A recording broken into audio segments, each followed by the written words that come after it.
Bueno, un gusto estar con ustedes. Hoy voy a compartir un poco sobre corredores biológicos, hallazgos e interrogantes desde la experiencia de Costa Rica, que es un poco la experiencia de un equipo de trabajo que hemos venido trabajando, valga la redundancia, sobre la temática. Voy a abordar de tres grandes puntos: el proceso de fragmentación y conectividad en Costa Rica, los conceptos y tipologías de corredores biológicos y después un aporte de la estructura del paisaje, la gestión de los corredores biológicos. Esto es importante. Voy a ingresar al primer punto. El primer punto es cómo Costa Rica en los últimos años ha venido recuperando su cobertura boscosa, que es algo que ya hemos muy conocido. Entonces, si ustedes ven los conceptos de fragmentación y conectividad, han ido de intactos, salpicado, fragmentación y relicto, pero Costa Rica ha hecho lo inverso, ha ido recuperando desde espacios fragmentados a salpicados e intactos. Esto es muy importante porque modifica todo el marco teórico conceptual que hay alrededor de la temática. Sin embargo, Costa Rica no es el único país que tiene una cobertura boscosa alta. Pueden ver que Panamá, Honduras, Costa Rica, Brasil, tienen una cobertura boscosa alta de más de cerca de un 60%, o en el caso de Brasil más del 60%, y esos son los datos que es del Banco Mundial al año 2000. Entonces, eso es importante. Y también, además, Costa Rica no es el único país del continente que ha recuperado parte de sus bosques. Está Chile, Puerto Rico, Jamaica, República Dominicana, etcétera, que tienen procesos muy similares. Y además, esto se asocia también con el modelo económico, especialmente. Esto es en una investigación que habíamos hecho del año 2000 a 2015. Es algo muy importante porque los estudios tienen que ser con las mismas técnicas, las mismas tecnologías. Entonces, estos fueron las imágenes Landsat y más o menos explica cómo del año 2000 a 2015, cómo se ha recuperado el bosque de alta densidad, o sea, un bosque maduro. El bosque de baja densidad también crece, y un poco estos datos los vamos a estudiar también. Esto es un dato sobre el área y tamaño de los fragmentos de los bosques. Esto es el área al 2000 al 2015, el número de fragmentos del 2000 al 2015, un poco el comportamiento, pero lo importante aquí es este gráfico, es que nos explica cómo los fragmentos que van emergiendo articulados con otros. Entonces va creciendo, digamos, el tamaño de los fragmentos, lo cual es muy relevante para aspectos de conservación, y es un poco lo que explica todo esto. Se reduce la cantidad de fragmentos y se hacen mucho más grandes en tamaño. Esta otra gráfica aquí muestra el tamaño de la desviación estándar de esos fragmentos. Los fragmentos son de menos de 2. Acuérdense que la categoría del país dice oficialmente que un fragmento tiene que tener más de 2 hectáreas para ser considerado fragmento de bosque natural. Oficialmente, un fragmento, esto es un poco el comportamiento del tamaño medio. Hay una reducción, pero también es cómo se van articulando, y esto es la desviación estándar. Esto especialmente se van moviendo, se van haciendo más grandes los fragmentos, especialmente en la categoría mayor, que es de más de 2000 hectáreas. Cómo va variando porque se van agregando, y eso implica modificaciones. Esto de la fragmentación y la conectividad, que se relaciona mucho, o es como lo que le da sustento a todo el concepto de corredores biológicos, se relaciona con varias teorías, incluso y lo que se llama biogeografía de islas de Wilson y MacArthur, metapoblaciones, el efecto de borde, poblaciones mínimas viables, modelos fuente sumidero, identificación de especies claves. Todo esto, digamos, es lo que apoya el surgimiento del concepto de corredores biológicos.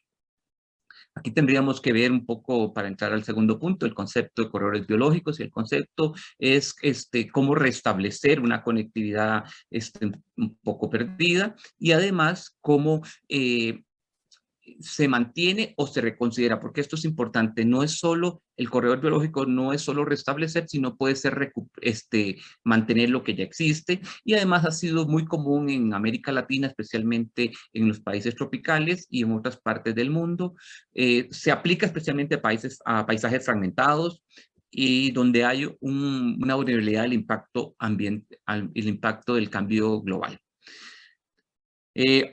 Una de las personas que más ha trabajado sobre el concepto históricamente, tiene 30 años, Hilty. Ella, en inglés no se utiliza con el término corredor biológico, sino Corridor Ecology, el corredor ecológico sería más o menos, y ella lo que plantea es que facilitan el movimiento de poblaciones, individuos, gametos, propágulos o partes de una planta capaz de reproducirse. Aquí, en este concepto de corredores biológicos, podemos identificar tres grandes dimensiones: una dimensión ecológica, una dimensión biofísica y una dimensión socioeconómica. Pero el concepto en inglés está más ligado a una cuestión más ecológica.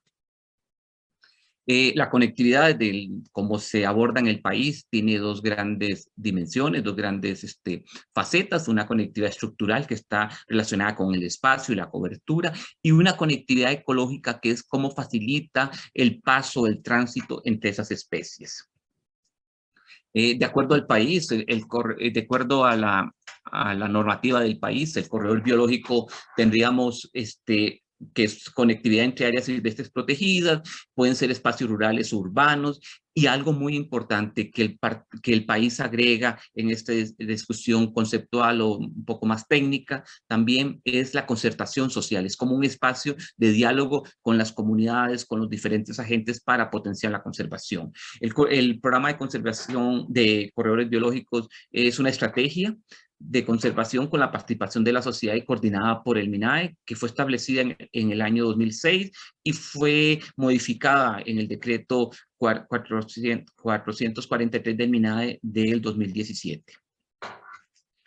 Esta nueva ley de corredores biológicos de 2016 y la que se mantiene en la actualidad plantea tres grandes tipos de corredores biológicos: corredores naturales, que son más lo que nosotros conocemos con corredores biológicos normales, que son en áreas rurales; corredores de paso, extendiéndose ecosistemas, hábitats naturales y modificados públicos y privados con un enfoque de paisaje. Entonces ese es el que, digamos, originalmente emergió en el país. Durante los últimos 20 años ha surgido el corredor interurbano, que está muy ligado al corredor verde, extensiones territoriales urbanas que proporcionan conectividad entre paisajes, ecosistemas y hábitats urbanos, que conectan la trama verde. Eso es básicamente, que es, digamos, el boom de los últimos años en el país. Y por último, algo que apenas estamos iniciando, damos los primeros pasos, son corredores marinos costeros, que el país está tratando de establecer uno entre la isla del Coco y Galápagos, etcétera. Aquí el país tiene 51 tipos de corredores biológicos. Este es el mapa actualizado de corredores biológicos. Y vamos a ver un poco algunas características de estos corredores. Están administrados por cada una de las áreas de conservación. Aquí están cada una de las áreas de conservación. La que más tiene es la área central y el Templisque con 9, y está. Aquí importante decir es que hay algunos corredores que son de tipo verdes o interurbanos: el María Aguilar, Río Torres, García Muñoz, Pará y Cobresural, que son los que surgen en el GAN durante los últimos años. Aquí es importante entender los aportes desde la ecología del paisaje a la gestión de los corredores, especialmente en los tipos de corredores y cómo estos pueden aportar a la gestión. Tenemos primeramente los corredores lineales, que un poco lo hablamos, eran corredores de tipos verdes, limitados alrededor de caminos, carreteras, setos, drenajes, canales de riegos, etc. Eso sería el primer tipo, que son los lineales. También tenemos de tira, que son bandas anchas que permiten esa autopista de pasos. Esto es un ejemplo, el corredor biológico en OSA. Otro caso es los corredores fluviales o riparios, que son a lo largo de los ríos, muy importante porque es lo que históricamente se ha trabajado, y en otros países también, que son, digamos, los corredores naturales que existen. Por redes, cuando está formado por conexión de distintos espacios de tránsito, donde cada una de estas uniones forman un conjunto de nodos. Este es el caso de Guanacaste, donde hay diferentes tipos de nodos y articulan para construir una red mayor. Aquí tendríamos entonces que entender los corredores que son bandas o redes. Aquí hay ejemplos de bandas, o parte de una banda, de red o parte de una red también, que es desde el punto de vista de ecología del paisaje es importante. Si nosotros estudiamos el país, nos vamos a dar cuenta que la mayoría de 17 de los 40 que se estudiaron en el año 19 eran parte de una red. No hay ninguno que sea completamente una red. Algunos son parte de una banda, que son 3, y 10 son son la banda completa. Aquí es importante también estudiar el enfoque de la conectividad. el enfoque de la conectividad para ver a partir de qué estamos hablando. ¿Estamos hablando de espacios discontinuos o espacios continuos? Esto se relaciona con un concepto de roca de salto o stepstone, como se usa en inglés. Entonces, los corredores pueden ser unidades continuas como esta o pueden ser fragmentos donde las especies pueden ir brincando para moverse y trasladarse. Aquí tendríamos que entender también la función ecológica de esos corredores, y los corredores pueden ser ecosistemas continuos cuando tienen más de un 60% de cobertura natural, cuando tienes menos, que son más esto de lo que hablamos de piedras de paso, serían menos del 60%. En algunos casos en Costa Rica los corredores lo que hacen es ampliar sus hábitats o sus áreas, son zonas de amortiguamiento, y en algunos casos se convierten en corredores riparios o costeros. Vamos a ver los datos aquí. Entonces tenemos más o menos un 6 que son zonas de amortiguamiento. Corredores conectados serían 5 en áreas de conexión que son continuos. En corredores fragmentados serían 16 que son la mayoría. Y hay 3 que son corredores más riparios o de áreas costeras. Aquí es importante entrar, entonces, que el establecimiento de corredores biológicos, de acuerdo a la ley del país, establece que deben de tener una ficha técnica, un consejo local y un plan estratégico vigente. En el año 2018, de los 44 que existían, solo 30 cumplían todos y habían 14 que no eran corredores que cumplían todos estos requisitos. Esto es un poco, en el país, esto es un artículo de esta revista, la revista Geográfica América Central, donde salen parte de las publicaciones del grupo de trabajo que tenemos, donde los corredores representan cerca del 36% del país, las áreas protegidas un 25% y un 39%, y aquí están los que no tenían, cumplían todos los requisitos o que estaban en proceso, porque algunos ya han emergido. Esos son los datos desactualizados del 18, que son de esta publicación. Aquí la pregunta que queríamos hacernos es, ¿cuál debería ser la superficie óptima de un corredor? Hicimos un estudio para esto, para responder esta pregunta, y entonces encontrábamos que hay corredores de tipo microlocales, locales y regionales. Aquí vemos un poco los tamaños. Y aquí vemos el año 2018, hicimos una actualización al 2021, como la mayoría de corredores biológicos son de microlocales o locales. Aquí crecen más y realmente la mayoría de corredores de nuestro país son áreas relativamente pequeñas. Y esto es muy importante porque si vemos todo lo que hablamos de la dimensión ecológica o del tránsito ecológico, algunas especies de tránsito, pero esos corredores se vuelven espacios de residencia. Y eso es un estudio de la revista Conservation Methodologies, que tiene este artículo que trabajamos para el país sobre cuál era la cobertura natural de los corredores biológicos y qué especies, estudiamos algunas especies de mamíferos para poder ver, y realmente son muy pocos, son 2 o 3 corredores que realmente pueden ser residencia o hasta servir de tránsito de estos mamíferos. Esta es la otra parte, digamos, es el rango mínimo viable, el número de individuos del hábitat, y vemos que realmente estos son los diferentes corredores, y tanto para el jaguar, para el tapir, para el cuatí, para el pecarí, los espacios, los corredores que hay realmente son muy pocos. Entonces, estos corredores no fueron establecidos considerando esto. Y aquí nos lleva a un trabajo importante en todo lo que la ciencia alrededor de la investigación de los corredores biológicos. Y es que necesitamos identificar y monitorear la fauna. Y para identificar y monitorear la fauna es importante dónde ubicar algunas cámaras trampa y por cuánto tiempo. Nosotros hemos trabajado en cámaras trampa en el dosel, en una investigación que tenemos junto con los compañeros del ICOMPES, con Diego Alfaro y los compañeros de geografía, sobre monitorear esto. Hemos trabajado en 2 grandes áreas, hemos trabajado en el Monte del Aguacate, y lo que hemos hecho es primeramente tratar de ubicar puntos a partir de zonas de vida, y hemos puesto, aquí están los diferentes avistamientos que hay, y también hemos puesto cámaras en el suelo y en el dosel como una forma de no solo poder valorar lo que transita por el suelo, sino también lo que transita por las copas o el dosel de los árboles. Este es el caso, también lo estamos trabajando para el lago Arenal Tenorio, también el corredor biológico Arenal Tenorio, que también hicimos lo mismo. para tratar, y hemos trabajado 2 o 3 años básicamente de datos. Ahora, otro elemento importante es cómo sistematizar estos datos, cuándo se considera una presencia adecuada, etcétera. Eso es una parte, especialmente porque hay que comenzar a sistematizar los datos porque son muy abundantes. Otro punto importante es otros criterios. Aquí está el compañero Jorge Mora, que estudia un poco la presencia de polinizadores, de abejas melíponas para identificar conectividad dentro del proyecto. Un elemento es poder en estos corredores monitorear la estructura del paisaje, especialmente para poder ver la efectividad en la adaptación al cambio climático y la conectividad. Entonces, cómo los corredores son esos desplazamientos de especies que necesitan un gradiente ecológico. Y si nosotros estudiamos el país, realmente estos son los diferentes corredores del año 2018 y realmente son 2 que tienen condiciones porque cubre la mayor cantidad de zonas de vida que tienen ese gradiente ecológico.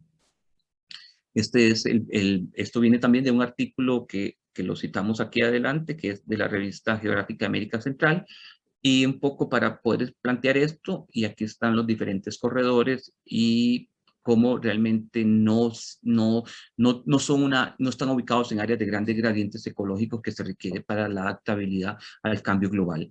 Esto también se relaciona con los refugios climáticos que se han identificado en el país. Los corredores biológicos representan un 4% de estos corredores, los parques nacionales un 10%, las reservas forestales 14.7%, pero realmente los corredores, tal vez por esa necesidad de ampliarlo más en gradiente ecológico, no son tan representativos, a pesar de que acuérdense que son casi un 38% del territorio, pero en cuanto a refugios climáticos no es tan relevante. El establecimiento de corredores biológicos tiene que ver también con procesos de conectividad ecológica, y eso se ha estudiado. Eso es un trabajo que hicimos para comparar el año 2000 y 2015 a partir de cambios de cobertura natural en esos 2 años. Aquí está la ecuación, para poder ver realmente que hay varios corredores que realmente han perdido, aunque sean corredores, han perdido parte de su cobertura natural, y mientras que otros han recuperado un poco. Esto es una comparación entre el año 2000 y 2000. Este es el índice de conectividad que yo era tasas de cobertura, para poder establecer cómo ha ido cambiando en los últimos años. Y aquí tenemos que realmente utilizando ese índice de fragmentación, el cual yo he aplicado por los últimos 15 años y adaptado más a escenarios tropicales, sucede lo mismo. Hay 4 o 5 corredores que van perdiendo su conectividad, mientras que otros van ganando. O sea que el establecimiento de corredores no necesariamente fortalece la conectividad. Aquí entraríamos en otro punto importante, que es el punto de los PCA, de los pagos de servicios ambientales. Cómo el pago de servicios ambientales nos puede ayudar a fortalecer corredores biológicos. En el año entre 2011 y 2017, solo es 52% de todos los PCA son estos puntos rojos, los verdes son los corredores, están ubicados dentro de corredores biológicos.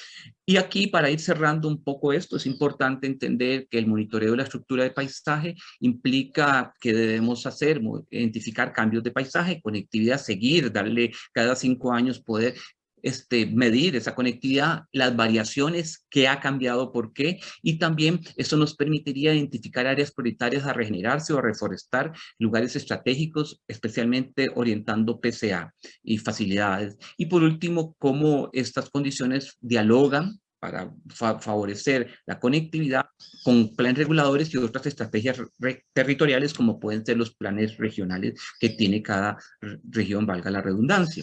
Para ir cerrando, entonces tenemos que es importante, hay una dimensión que debemos aquí fortalecer, y es la gobernanza de estos corredores. Entonces, cómo darle incentivos económicos a esos corredores, no solo monitorearlos, sino cómo fortalecer su conservación a partir de incentivos, y unas pueden ser la construcción de rutas turísticas. Ya tenemos compañeros que trabajan en el tema, que están incursionando sobre rutas turísticas, y de denominación de origen para construir de algunos productos en estas regiones. Igual la necesidad que tenemos de fortalecer los planes reguladores y los consejos locales de los corredores biológicos para construir estrategias regionales o territoriales en diálogo con las comunidades.